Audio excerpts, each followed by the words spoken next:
This presentation is, if you're new to security, this presentation is basically a list of links of free resources that you can, mostly free resources, which you can get information about security.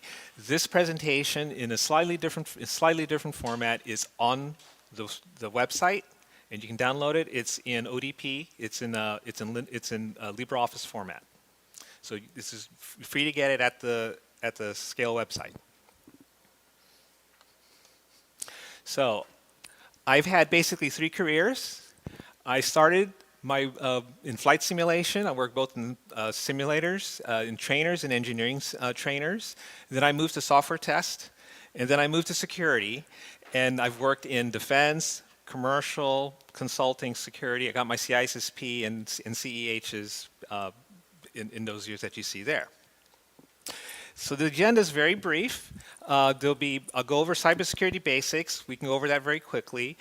Then we'll go over how I see information security, just how I see how it's organized. It's a very quick overview.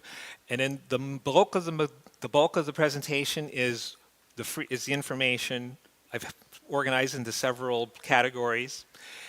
And then there are also local meetings to attend. I have a little bit about certifications, and and about finding education, free education, and about different languages. So how many of you know what the security triad is? Okay. Enough of you did not raise your hand, so I'll go into it very quickly. The CIA triad in security, and this is like security 101. The CIA is confidentiality, integrity, and availability. If you learn nothing else about security, you should at least start here. So confidentiality means that you and only you have access, or you or anybody you've authorized have access. So for example, in a bank, you should be the only person who has access to your account and nobody else, or nobody that you haven't authorized. That's what confidentiality is. Integrity means that the information has never changed, or you have control over the information, and you cannot, and you or no other authorized person can change that information. So in your online bank, if you have X amount of money in your account, you expect that money is, the only person that can spend that money is you. And any change in it, that happens because you've made a change to it. And if you can't trust that information, that is, if somebody else has gone into the bank and changed that information and you can't trust it, that's an integrity problem. Okay? And the third one is availability. Availability means that information is available when you need it and when you want it. If the bank is down, that's an availability problem, and that's a security issue, because then that means the bank isn't getting any business. Availability is mostly for a problem for a site like Amazon or AWS. If AWS is down, and sometimes it may go down, there's a problem with availability, and if you're a business that depends on AWS to run, and your particular instance of in AWS for whatever reason is down, that's a problem, and that's an availability issue. That's a security problem.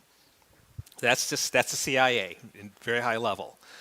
So I see cybersecurity in this way, because if you look at the job openings and reading how they're described, I see 3 broad categories, and these are just very broad, to keep it straight in my mind. I see management, I see infrastructure, and I see engineering. There's often overlap, but this is just the way I see the 3 categories. So management are things that are mainly non-technical, but are necessary to support security as a culture or in your organization. Things like the policy, the procedures, the human resources, anything legal, compliance, which is a big deal, training, because none of these things are technical, but these are things that are all important in security. As an example, let's supposing somebody in your company leaves. Somebody's fired. Well, then you have to do things like you have to make sure that they can't access it anymore. You have to make sure that they turn in their keys, turn in all access, that they cannot access your building, can't access your network. A lot of that stuff isn't technological. It's procedure. You have to put the procedures in place, and they have to be established in your company that, oh, somebody is being fired, then we got to go through this procedure to make sure that they can't access our stuff anymore. That's a management issue. Infrastructure is anything in your company that enables you to get your work done. So that would include your network, your wireless, your anything in your cloud that you use, any third-party applications that you don't create yourself. They also would include things like electrical power, AC. So if you have a network, if you're running a network within your company, you have to make sure, especially if it has to be available all the time, maybe you want to have electronic backup. You want to have some sort of backup running, just in case you lose power. If it's that necessary for your company to have your network running all the time. Things like that. So that's infrastructure. The third thing is engineering. Engineering is anything that you build or provide for a customer. And that's something that needs to be kept secure. So if you provide a service, an application, a website, that's something you build. You have to keep that secure. So you have the infrastructure you need to keep secure, the management helps you keep it secure, and the things you build need to be kept secure. And very quickly, they're not precise, and there's often a lot of overlap. So for example, forensics. Forensics is a very cool thing to do, but forensics is a managerial requirement. But it's often performed on a network or an endpoint. That's usually an infrastructure thing. So it depends on how you see your, in engineering you call it a control volume, where you draw your boundaries. And that's just, but as I said, this is something I just use for my own mind to keep things straight. Pen testing can fit in multiple categories. Pen testing is usually a compliance issue, which is managerial. But when you do it, if you do a physical pen test, I'm trying to break into a building, that's managerial. What if I'm trying to pen test a network? That's infrastructure. What if I'm pen testing an application, a web application? That's engineering. So these categories are very broad, and you can argue with where things fit. It'll just depend on an organization and how you see it. But these are just very broad. All right, now we get to the fun stuff. There's a lot of information from the National Institute of Standards and Technology called NIST. NIST is pretty definitive stuff, but NIST has one big problem. It is really dry. It is very dry. And the other problem with this also is also very government. So things written in NIST, especially for things that are about organizations, are seen from the point of view of how the government would see it, including defense. That's a caution there. So there are 2 introductions to security from NIST, and these are the links. As I said, these links are, if you get the actual presentation from the website, the links actually will work. There's an introduction to information security, and there's an information security handbook. Just a warning, again, it is very government related, but they're there.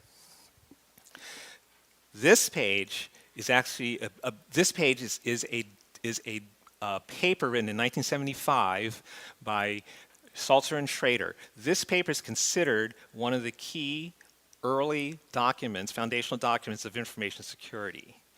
The CIA triad is actually in that paper. I actually tried to read it, tried to read that paper, and the security triad is there. A lot of the ideas are expanded, have been expanded over the years, but a lot of the ideas from information security are in this paper. It's very foundational. Oh, by the way, if you have any questions, raise your hand, please. So we're still getting to more introductory stuff. Cybersecurity is everyone's job is a NIST document that actually is readable. It is mainly written for people within organizations and to help people within different parts of the organization understand what somebody in my place in the organization should understand about about security. If you are in, again, manufacturing versus personnel versus other parts of an organization. That first document is actually very useful for that. The second document, I just found out about the second document last week. It is by the University of Bristol National Cybersecurity Center. It is called the Cybersecurity Book of Knowledge. It was published last year. It is about 800 pages long. it's pretty extensive.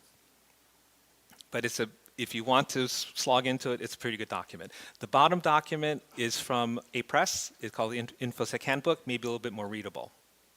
It's also pretty big. It's about maybe 600 pages long. These two is navigating the digital age. The first version is available. The second one requires a sign up. It's basically from the business point of view. So it's something you would want to look at to see how would a C-level person want to understand security.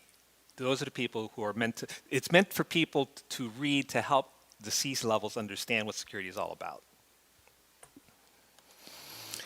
And these two documents, the CISO's guide, again, is for to help them understand about security. The Defender's Dilemma is more for a tech lead to help, again, to help the C-levels understand what security is about. So this is all the introductory stuff. Okay, management. Secure the Village is an organization who was created by a man named Dr. Stan Stahl, who's a local LA guy. He created this security village to have C-level people come together and talk about security issues. And at their website, they have three sub-sites to help companies, mainly small and medium-sized companies, manage their security. So these are places where you can start, where they have brief lists and other links to help you start managing security. Compliance is a very big part of management, and to say what is and what's not compliant is to ask, what are you compliant to? So you have to be compliant to something, and the first two links are lists of different frameworks to be where compliance is listed, and you go, well, I'm compliant to this thing, whatever it may be. There are NIST compliance things. There's so many different types of compliance frameworks to even look at. The middle one is PCI. PCI is for the payment card industry. That is for anybody that uses like a store that uses a credit card. They have to be compliant to PCI, and the thing about PCI is it's a very extensive standard, very detailed, but it's also it can be very difficult to fulfill. If you're a small company and let's say you're a mom and pop shop, you can't expect to be PCI compliant. But what you should do is you should get whoever is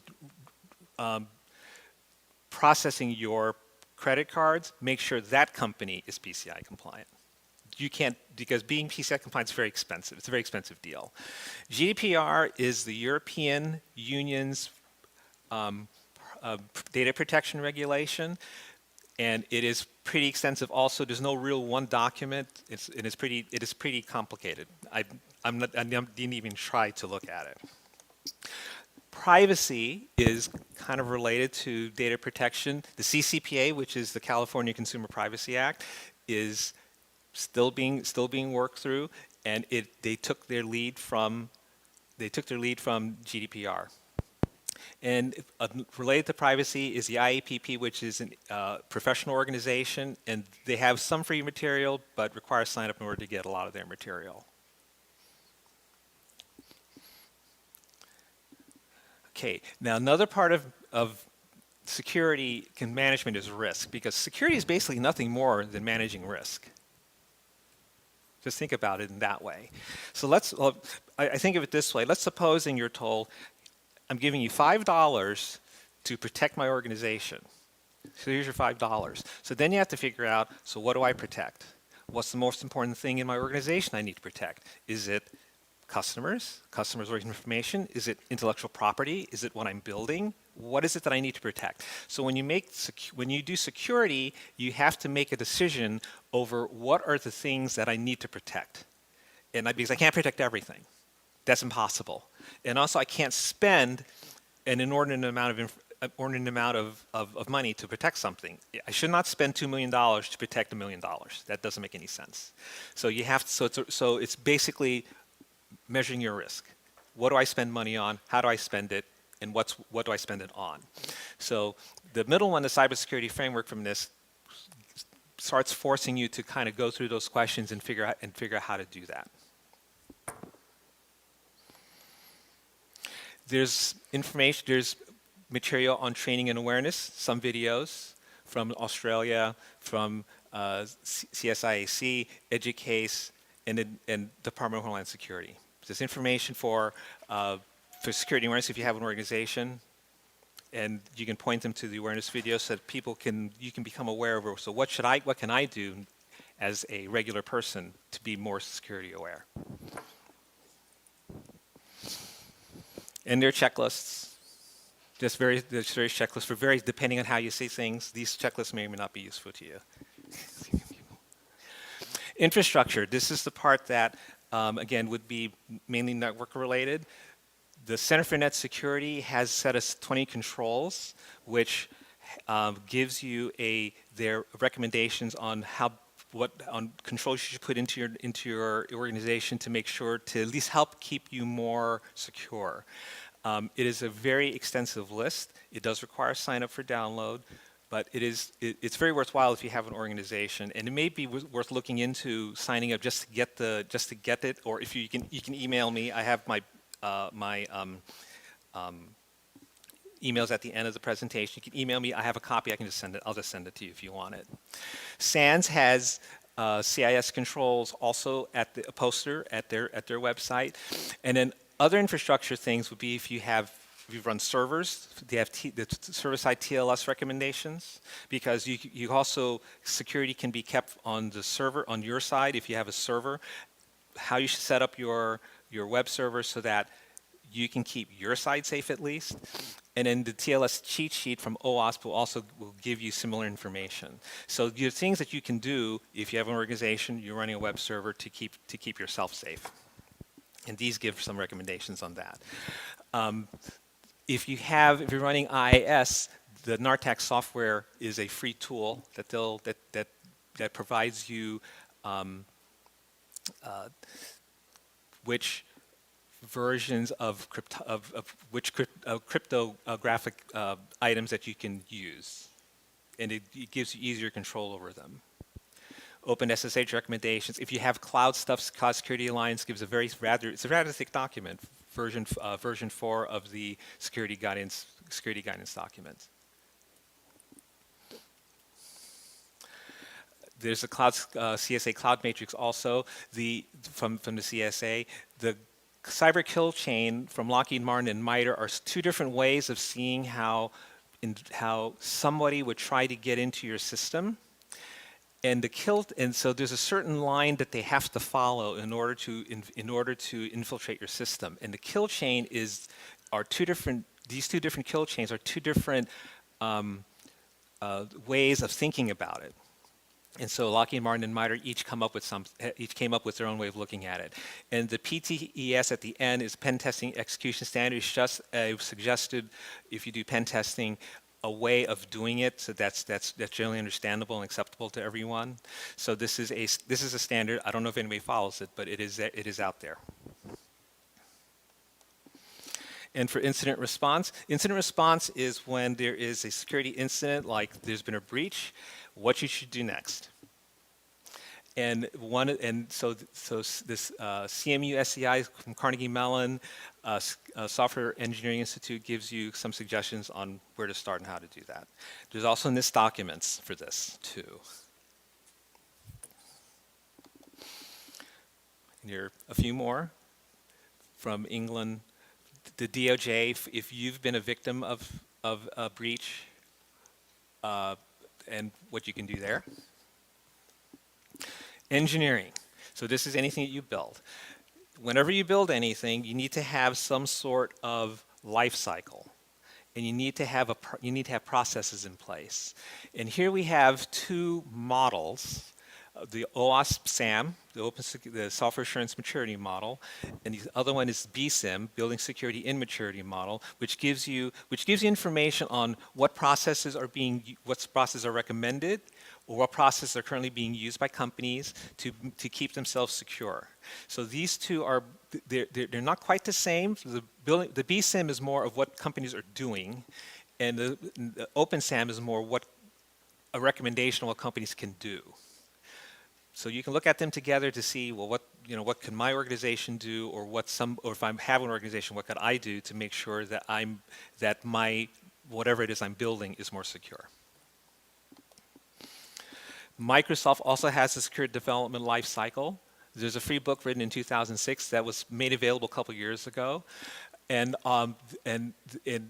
CMU also has a maturity model, which is very, very extensive on how to do secure development. And Rugged Software is a site that just had some interesting documents concerning the same thing. Rugged was more in terms of how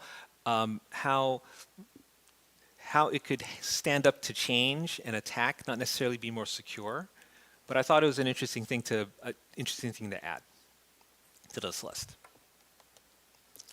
And there is also some training, AppSec tutorial series on YouTube, Safe Code, and some slides from AppSec security training that I managed to find on the internet that are freely accessible.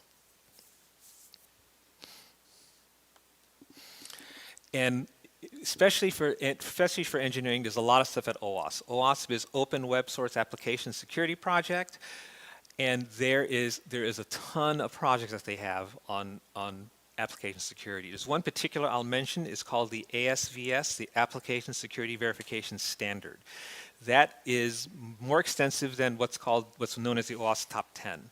The Application Security Verification Standard goes through all the different things that when you build an application, including if it's a web application, it goes through, here are the requirements that you should fulfill, here are the tests that you should do in order to make sure that this thing is relatively safe. The OWASP also makes cheat sheets, and MITRE Corporation has 2 lists of known software weaknesses and software vulnerabilities that they've cataloged, and various organizations or people report to them, and it gets put into a catalog so that these weaknesses and vulnerabilities are known and discussed.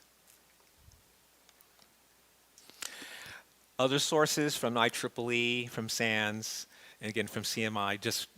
These are broader about security flaws and how to secure better, how to do coding, how to do more secure coding.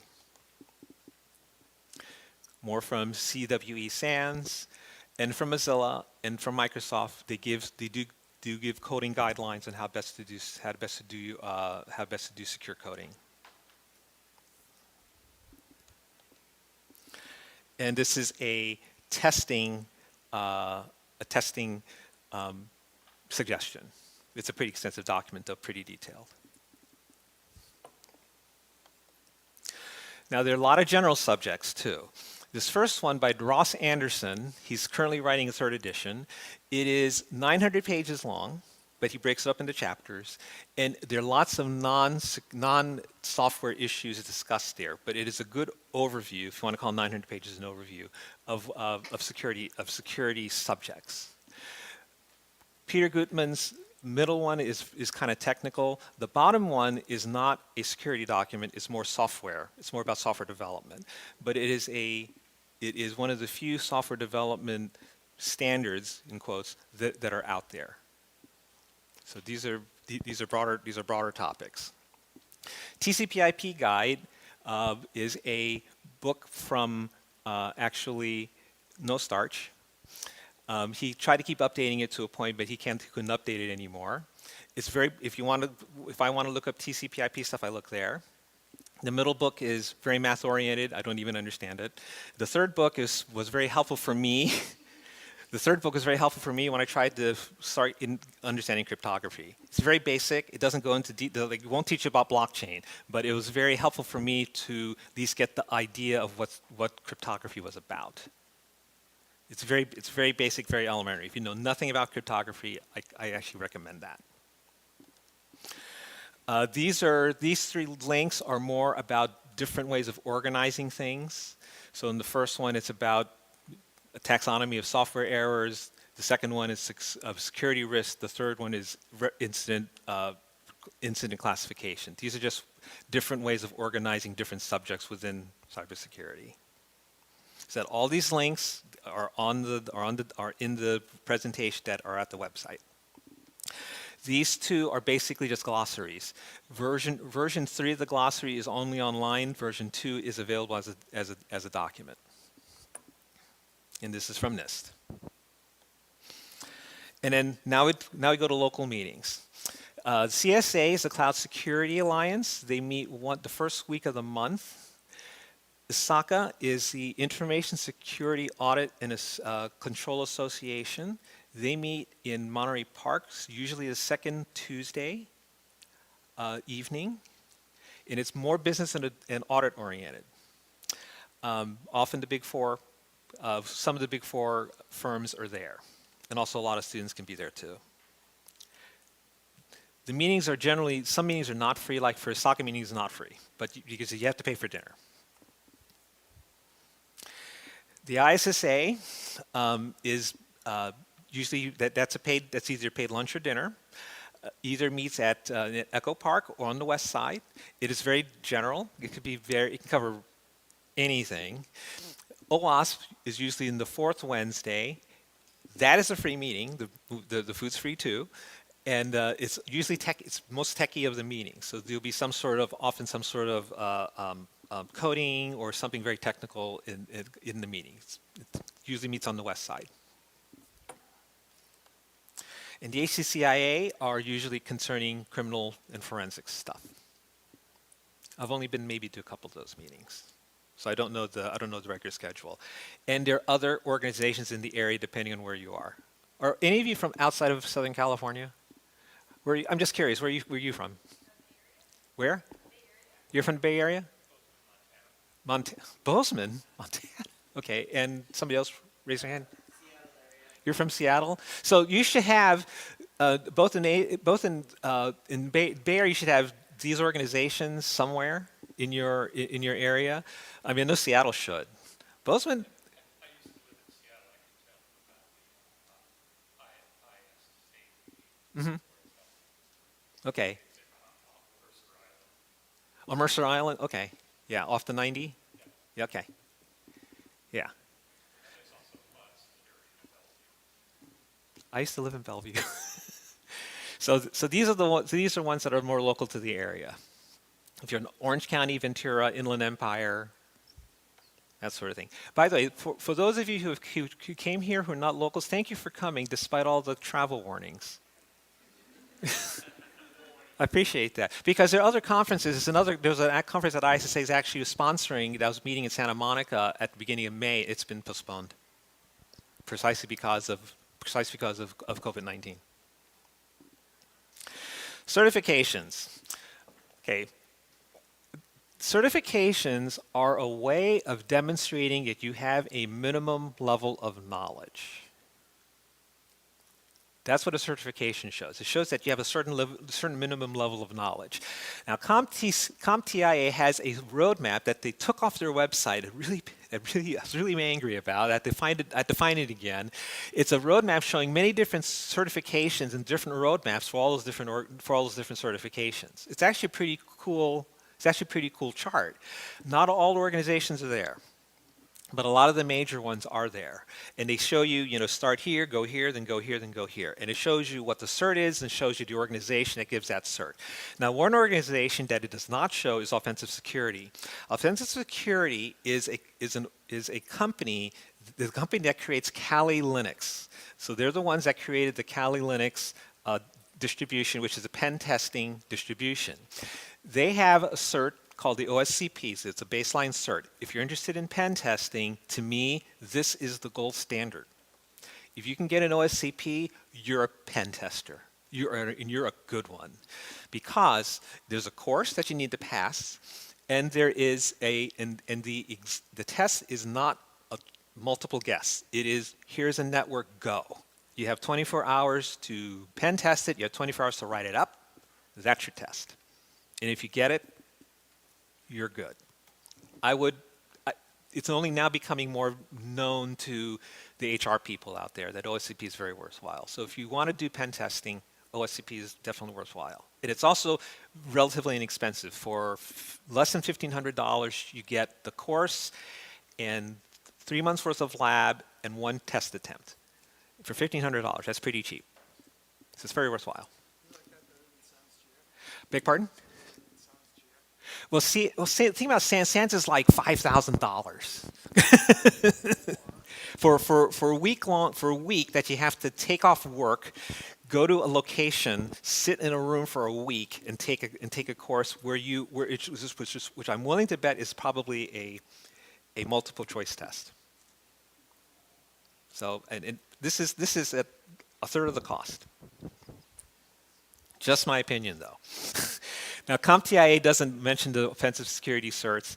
They also don't have certs from the IAPP, which is the privacy organization. They do have different certs depending on your background. If you're a lawyer, if you want to do lawyer, if you're a technical person, if you're a manager, and if you're a lawyer, also where you are. You're in the U.S. or in the EU, in Asia, or you Pacific. They have different certs for privacy because especially for lawyers, because privacy obviously differs from depending on where you live. So as I said, certifications are useful in improving a certain minimum knowledge base. There's always a discussion out there, is a cert really useful? And some would say yes, and some would say no, because some companies and some managers say, well, I don't care if you have a cert, can you do the work? But the problem with it, the good thing about a cert is that a cert gets you attention from HR. If you say, I have a CISSP, I have a CEH, oh, okay, that looks interesting. At least we'll talk to you. At least we're willing to discuss it with you to see how much you know, if you fit what we need, that sort of thing. So if you have no background in any of this stuff, start with CompTIA. There is a guy named Professor Messer who has free videos for 3 of the certs at his website. Now, downloading it costs, but you can watch them for free. And there's a lot of videos for each cert. There's like hours of videos for each part of the test. So the different random lists that I picked out that talk about top paying certifications. Education. There is actually free education if you look for it. And there's more free education if you want to give away your personal information that is sign up for it. So like for Cybrary, you have to they give you one level for free, and then if you pay they give you more. So some of it but there's some free stuff out there. Some of these others, the other 3 links are very limited, just maybe a couple of courses on certain very narrow topics. However, the massive open online courses, there's tons of stuff out there offered by universities that you can go look up, and it may be timed to a certain time, but they pretty much offered for free. They often offer for students. And then there is this, for CCC Cure was a site that I used when I studied for my CISSP. You can create questions or take practice tests there. There is pay required again to access questions. The site has changed since I used it. And there's one guy named Eric Conrad who wrote a book on CISSP, and he has some podcasts and like 2 practice tests there at his website that are free. Okay, hacking. I know there's some who are into hacking. The Linux distribution for hacking is Kali. The Kali people actually offer a certification called like a Kali. It's like a Kali certification, and the test is based on the book that this book here on Kali revealed. It is not a test concerning pen testing. It's more just, do you know how to use Kali? Do you know how to open things up? Do you know how to start up different tools? That sort of thing. It's nothing to do with the actual uses of the tools. And they also have a Metasploit, a free Metasploit class if you want to learn how to use Metasploit. If you want to use virtual machines, which is a great way to learn things, VirtualBox, which is now owned by Oracle, is a great way to create virtual machines. And if you want vulnerable targets to hack, VulnHub has stacks and stacks of them. The VulnHub is basically a site where people created these distributions, all in Linux, of vulnerable targets for you to hack, either to scan or to get in and do pen testing yourself. And there's a lot of targets out there on VulnHub. Languages. Basically, I tried to go through and ask the question, so what languages are in demand and well-paying? And the three I came up with were Python, JavaScript, and Java.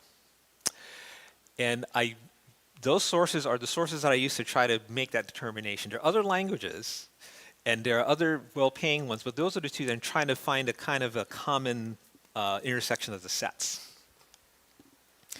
So there are free programming courses at these various places. Again, some of them are also in the list I showed you earlier. But these these different sites will show you different areas to different courses where you can try to start learning languages.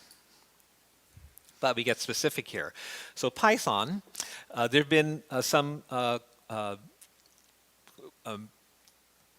workshops on Python here at this conference. It's great for scripting. It's great for automation. If you do pen testing, it's great to learn that because you need to write tools when you do pen testing so that you can like collect IP addresses or whatever. Learning Python is a really great thing. If you start from scratch, learn Python 3. There is a Python 2. Python 2 is still usable if you're in an organization that use Python heavily. But Python 3 and Python 2 are kind of different from each other. It is maintained by community. If you're new, if you've never done any programming whatsoever, that's a good first language to learn. And there's at the Python site, there's a non-programmer site. Current version, as I last wrote, this is version 3.8.1. And there are Python books online. Automate the boring stuff is actually, I did see it in the exhibit hall. I don't know if it's still around. I didn't see that book when I last looked, but I saw it yesterday. It was available by No Starch Press. And all these other books here are books that people have written, but they've made freely available on the internet. You may not be able to download. Some of them are downloadable in PDF. Some of them are not. But these are different documents. The NSA Python training document was somebody used FOIA, the Freedom of Information Act, to force NSA to reveal their training documents. So somebody put it. So it's been posted. JavaScript is great if you're working on web pages. It's usually best used with HTML and CSS. I know nothing about JavaScript, but this is something I just put together very quickly because I saw that it is kind of a popular language that pays relatively well if you know how to use it. And there's also, again, a lot of free material out there. The Eloquent JavaScript is a book that you'll see at No Starch. It is there. But the author also made it freely available on the internet. It is not downloadable as a PDF. It's more like looking at different web pages. It's basically looking book through web. But these are various. There's also some training on YouTube for it. Lists of free Java books, other free Java resources at the bottom. And the third one, Java. Java is maintained by Oracle. It's good for general purpose, mainly for applications, maybe working with backend and things like that. Also multi-platform applications. It can be moved over between machines, provided the machine that you move it to has what's called a Java virtual machine. The compile code can run as long as there's a JVM, on it. And the current version is 13. I don't know how I don't know how it was numbered at first, but it's now version 13. And the official tutorials at Oracle, official documents at Oracle. There's a book called Thinking in Java that was written by Bruce Eckel. That was considered a standard for many years, but it was over 10 years ago. But he finally made his fourth version finally available at that website there. And then there are other sites. I'm done. Do you have any questions that you'd like to ask? Yes. You mentioned that virtual machine, like VirtualBox, can be anywhere.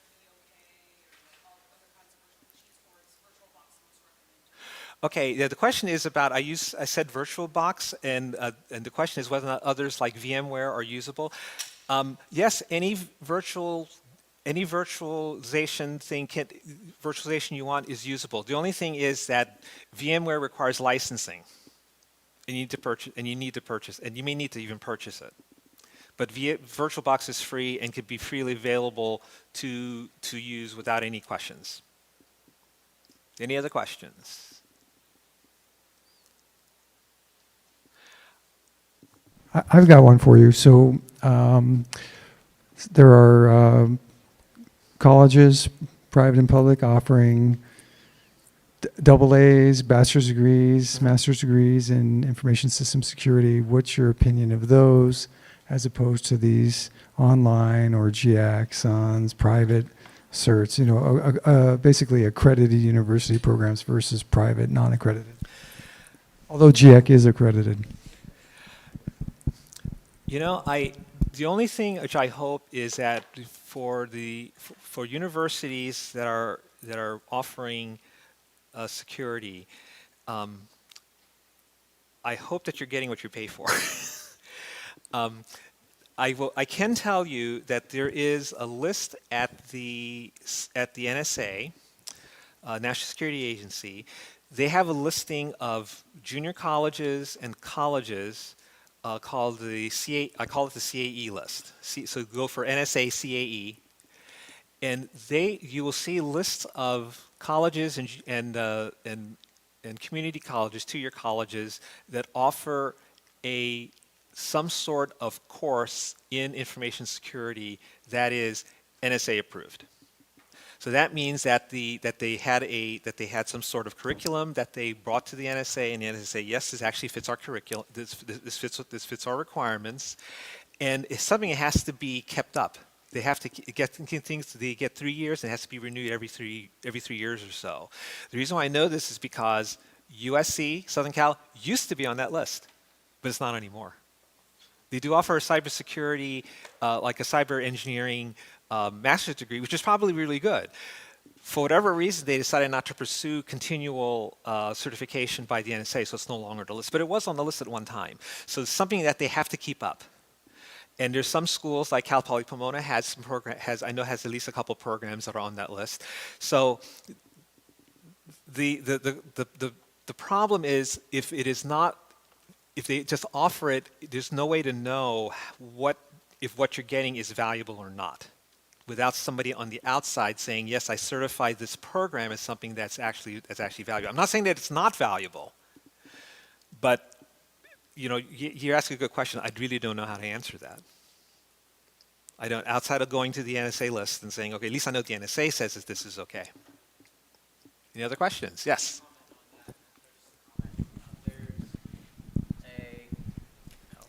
There's an exhibitor in the exhibit hall that's a university that is certified by the NSA for, I believe, that same program. So you could actually talk to someone there tomorrow, and they might be able to clarify that.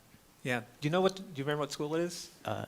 It's Coastline Community College. Okay. So yeah. they've got a booth. I think it's more to the right when you enter. Okay. Yep. Question over here. Who was first? Yeah, Coastline has a monthly security meetup called Lethal. It's run by Peter Kim, who wrote the Hackers Playbook series. Really a good program, and Coastline fully supports that program. Okay. Lethal? It's on Meetup, just Meetup /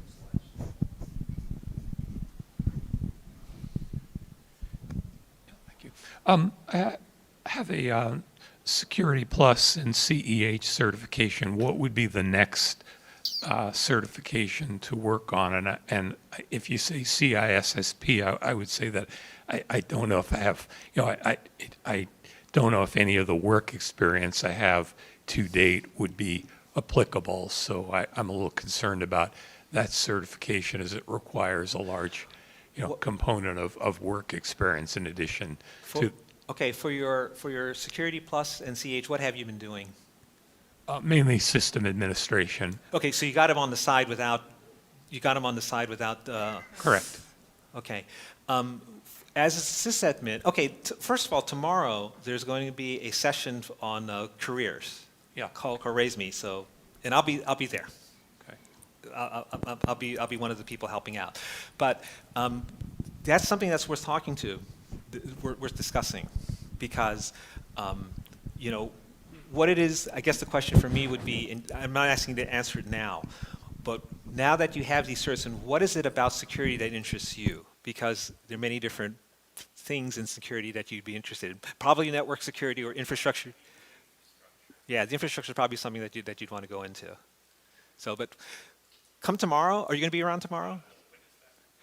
If on the Saturday on your schedule for Sunday, it'll be white on blue background. It'll be down here in one of these rooms. It's called Career Day, and it's about these sort of things. One of the first talks after the keynote will be about that. Question over here. I was wondering what you thought about like like any sort of cyber competitions, supplementing like the skill set for cybersecurity. Oh, kind of like the CTF out here.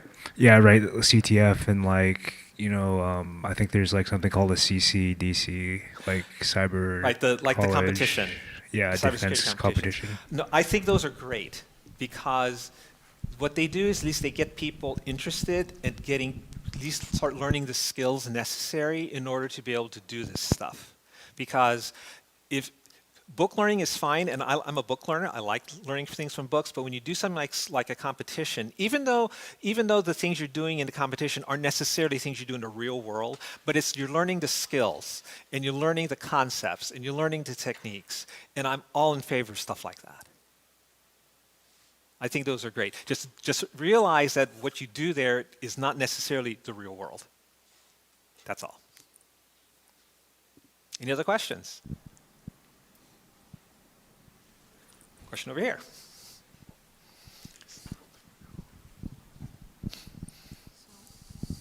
So in terms of coding and programming and all, what kinds of IDEs do you use, or you recommend like many of us who are starting out with coding use? Because a lot of people tend to use what the browser provides, like when they're searching things on the internet, but then you got to know what to download in order to do everything offline. Mm-hmm. So, I mean, Eclipse is one for Java, or Python, you could do PyCharm or the IDE. So what are some things that you recommend?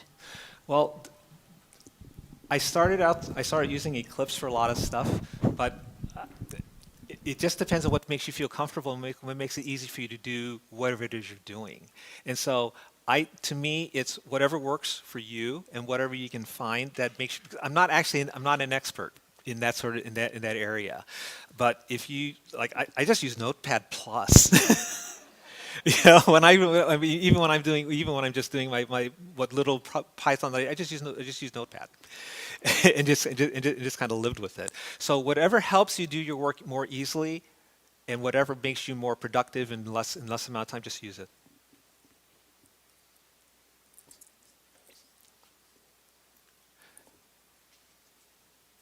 Well, please don't be offended. If you want to go, please go. I know it's getting late. Security from the kind of opposite of the sysadmin side, where you have more programming experience, but maybe not necessarily like any computer networking skills or any of that stuff. Mm-hmm. What should the priority be, or what, in terms of certifications, like I'm often told, like the Network Plus might be a good one to start, but is it maybe feasible to jump right into that without the CompTIA A+, the basic one, or? Okay, so you're coming from the programming side. Right. What interests you about security? I'd like working the command line. DevOps is interesting. It'd be cool, I think, to have that holy trinity of just like DevOps, security, and programming skills. The thing is that as somebody who's done programming, something that'll make you really valuable, if this interests you, would be to know how to program securely. Where's your experience in programming? What have you programmed in? C++, Python, Java, a little bit of assembly because I make you. Okay. If you know how to secure, if you know how to secure, if you know how to program securely, that'll help you out a lot. Do you like doing that stuff? Yeah, but I really want to move over to the DevOps side of thing, I guess, and like DevSecOps Okay. as my end goal. Okay. Taking those skills and being able to do it securely is still helpful. For secure programming, there is a cert by the IC2 people, same as the CISSP. It's called the CSSLP. That is more for somebody to learn security from the software side. So that may be something that you may want to look into. CSSLP from ISC2. It's the same people that do the CISSP, but it's a different cert that's more software oriented. Any more questions? And also tomorrow, again, during career day, you may want to talk to some of the people there.